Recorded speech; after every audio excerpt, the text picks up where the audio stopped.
Whistlepipe Gully is part of the Mundy Regional Park in the Shire of Kalamunda. A stream tumbles down over a rocky, boulder-strewn valley to the coastal plain below the Darling Scarp. There's a 3.5 kilometre walk trail leading from the end of Lewis Road up the slope to the western end of Orange Valley Road. Along the way, you'll find some concrete foundations of a building that once stood in this magical little valley. I've walked past those foundations many times, and it's one of my favourite places. We used to walk the dogs there almost every weekend, and I often wondered, what was that little building, and what did it look like? Many years later, I found a clue hidden away in a book called Western Towns and Buildings by Margaret Pitt Morrison and John White. On page 145, there was a black and white picture of part of a house that once stood on the old foundations where I had wandered many times. The caption mentioned an architect called Walter Greenham, and part of the paragraph on the preceding page mentioned that Walter had designed and built the home and lived there during the 1960s. From later reading, I found that Walter was in fact Wallace. Part of the mystery was solved, but I really wanted to find out more about this ephemeral house that had been on this site from about 1963 to 1981. There were no pictures of it on the internet, and only vague mentions that it was built in a Japanese style and had connecting walkways across the stream.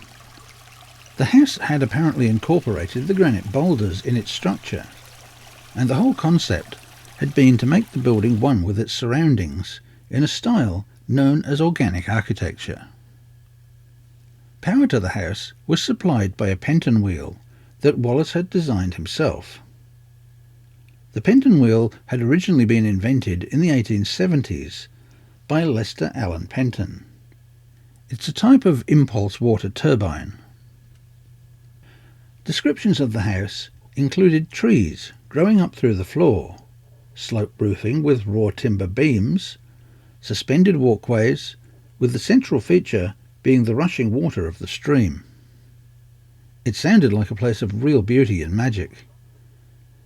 But there was just this one old black and white photo that only gave a tantalising glimpse of what it may have been really like. Fast forward quite a few years to November 2004. We'd left the area to travel Australia, and were touring the southwest when we had a clutch problem and got stuck at Norman's Inlet. We bumped into a friend named Jerry, who was staying there in an old shack and renting it from a fellow who owned the property and lived further up the hill. As we walked along Norman's Beach, we could see a very unusual structure perched up on top of the hill, facing the coast. It looked like some sort of huge greenhouse. When we mentioned it to Jerry, he said he knew the owner, and Jerry offered to speak to him to see if it was possible for us to go up and have a look. We were subsequently introduced to Wally, who was the architect who had designed and constructed this amazing structure that incorporated a large glass dome and 7 concrete tubes radiating from the central area. Wally kindly showed us his lovely home, and I'll never forget the view from the kitchen out over Norman's Inlet to Mount Many Peaks in the distance. It was one of the most stunning sights that could ever be seen from someone's private home. It was a living picture window of astonishing beauty.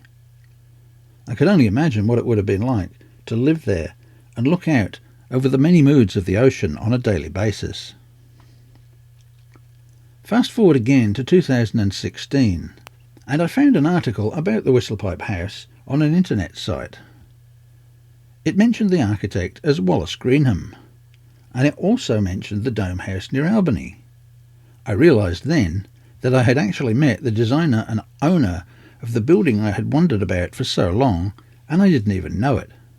Now, armed with the new information I needed, I could finally set about searching for some concrete information on the Whistlepipe House, and if I was lucky, maybe find a picture or two.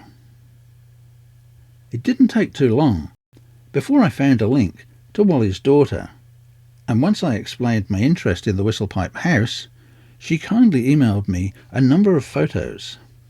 It was simply wonderful to finally be able to see in detail the building I had so often contemplated the design of.